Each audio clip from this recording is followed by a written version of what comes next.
Halo semuanya, selamat datang di Makotalk bersama saya Rehan Meritra. Moon Sang-tae, karakter yang diperankan oleh Oh Jung-se di series Netflix It's Okay to Not Be Okay, merupakan kakak dari Moon Gang-tae dan diketahui mengidap autisme, suatu kondisi di mana seseorang mengalami kesulitan dengan kemampuan sosial, komunikasi, dan perilakunya. Kondisi ini yang mengharuskan Gang-tae untuk menjadi caregiver-nya, untuk terus menjaga kakaknya. Namun meskipun Sang-tae memiliki kesulitan dengan beberapa aspek dalam kehidupannya, ternyata dia diketahui memiliki kemampuan yang luar biasa dalam bidang seni, terutama seni menggambar dan melukis. Hal tersebut dinamakan Savant Syndrome, suatu kondisi menarik yang membuat seseorang menjadi jenius. Ikutin terus ya.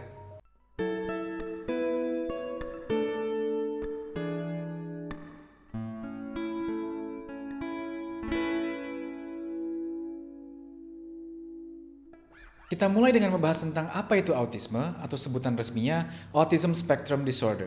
안녕하세요. 문상대 만 35세 A뼈 쥐띠 자폐 스펙트럼 있지만 내일은 알아서 합니다. No problem. Istilah autisme berasal dari kata Yunani autos yang berarti diri.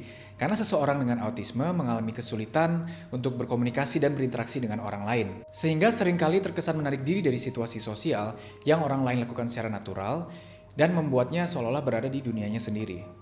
Terdapat dua kelompok gejala utama yang dimiliki oleh seseorang dengan autisme.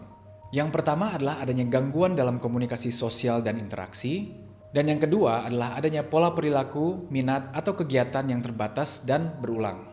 Kelompok gejala pertama terkait kesulitan dalam komunikasi dan interaksi meliputi adanya defisit dalam timbal balik sosial emosional atau kemampuan kita untuk saling merespon dengan orang lain. Sehingga seseorang dengan autisme bisa saja mengabaikan seseorang yang sedang menyapanya atau memberikan senyuman atau tiba-tiba pergi di tengah-tengah pembicaraan.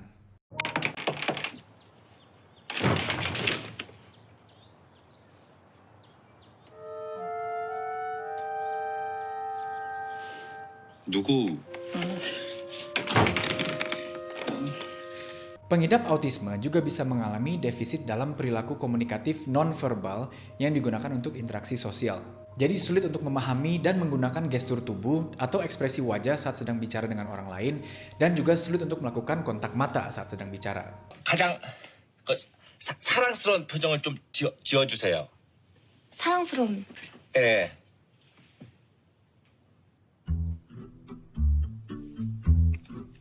귀여워. 너무 이상한데. 사랑스러운 걸로 부탁드립니다. Terakhir dalam kelompok ini adalah adanya defisit dalam mengembangkan, memelihara, dan memahami hubungan. Seringkali karena perilakunya membuatnya sulit untuk menjalin hubungan dengan orang lain. 이제 좀 용서해주라. 내가 잘못했어.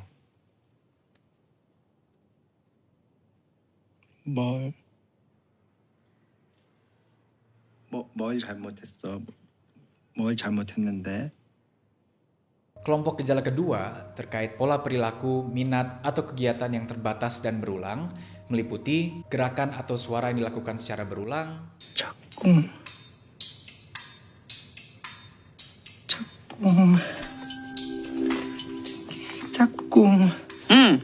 짝꿍. kesulitan untuk keluar dari rutinitas, 넌 크리스마스 선물을 뭐 받고 싶니? 고민형 캔디 장님 쓰지 마세요. 도쿄와 모바일 농가를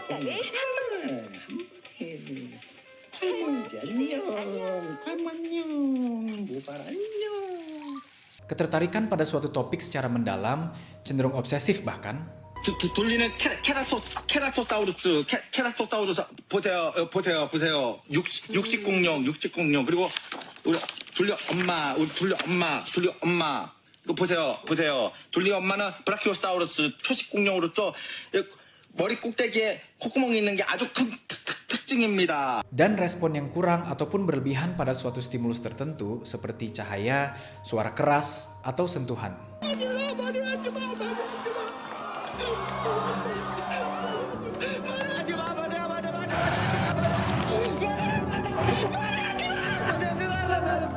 Dinamakan Autism Spectrum Disorder karena autisme diduga berada pada sebuah spektrum atau skala berdasarkan derajat keparahannya. Dan gejala-gejalanya biasanya mulai terlihat sejak kecil, bahkan sedini usia 18 bulan.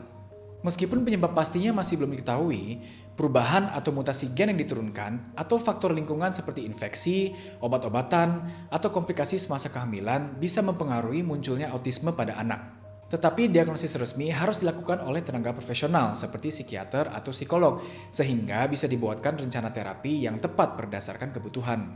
Di series It's Okay to Not Be Okay, kita diperlihatkan kemampuan menggambar dan melukis Sangte yang sangat luar biasa.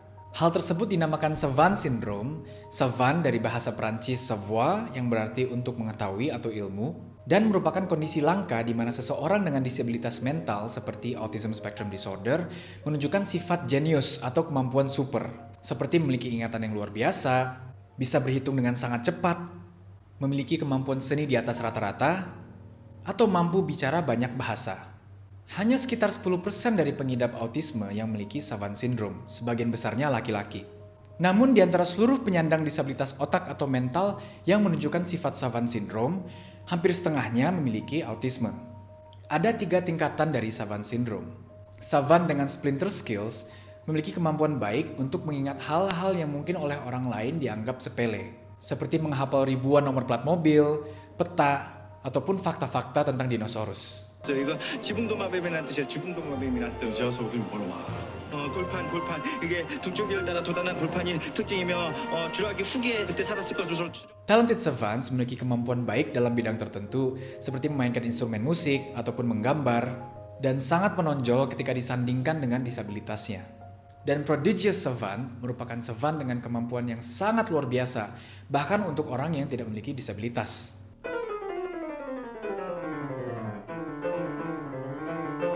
Kondisi ini sangat langka, dan dalam 100 tahun terakhir, kurang dari 100 orang yang tercatat sebagai prodigious savant.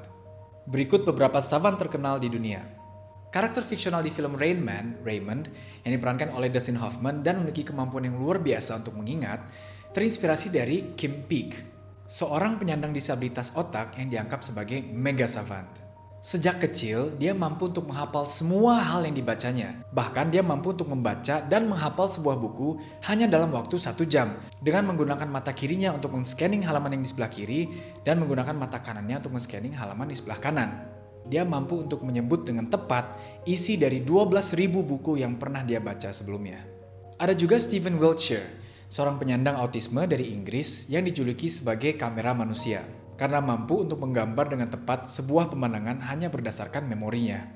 Pada tahun 2007, Stephen mengelilingi kota London menggunakan helikopter selama 15 menit, dan setelahnya, dia berhasil menggambar keseluruhan pemandangan kota London yang dia lihat dari helikopter pada sebuah kanvas dengan lebar 20 meter hanya dengan mengandalkan ingatannya.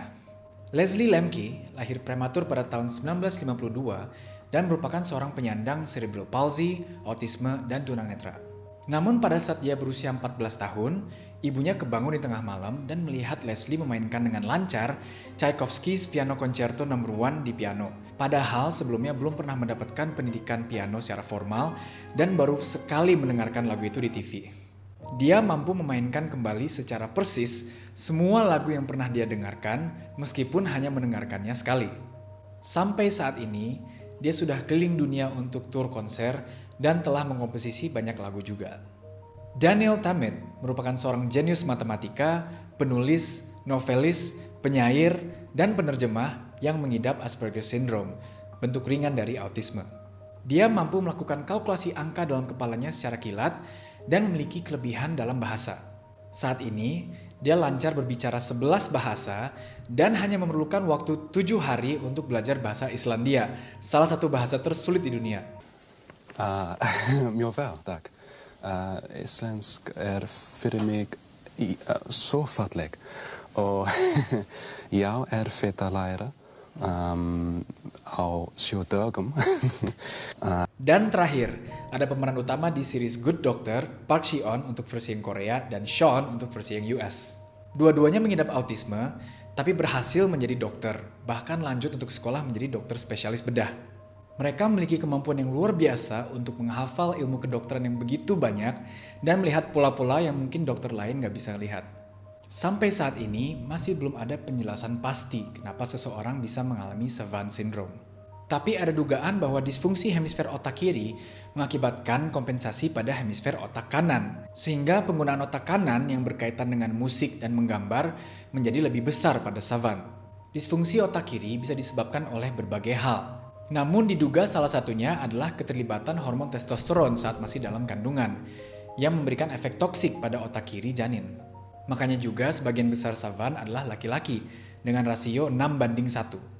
Teori lain adalah karena terjadinya penurunan fungsi di otak savan yang diperlukan untuk tugas-tugas eksekutif seperti membuat rencana, mengorganisir, berpikir secara fleksibel, dan juga untuk mengontrol emosi dan perilakunya, daerah lain pada otaknya mendapatkan kesempatan untuk berkembang lebih baik, termasuk daerah-daerah yang mempengaruhi memori dan kemampuan-kemampuan hebat lainnya.